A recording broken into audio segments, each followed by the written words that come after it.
السلام علیکم ورحمۃ اللہ وبرکاتہ۔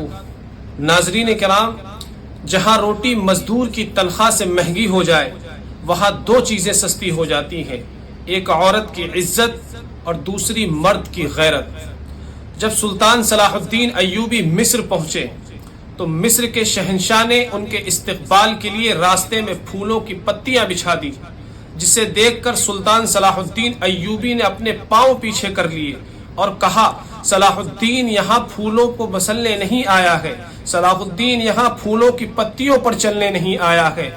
مسلمان کی زندگی پھولوں کی سیج نہیں ہے۔ کیا تم جانتے نہیں ہو صلیبی سلطنت عثمانیہ کو کاٹ رہے ہیں، بے دردی سے وہاں لوگوں کو ہلاک کر رہے ہیں، صرف وہ اس لیے کہ ہم نے پھولوں کی پتیوں پر چلنا شروع کر دیا ہے۔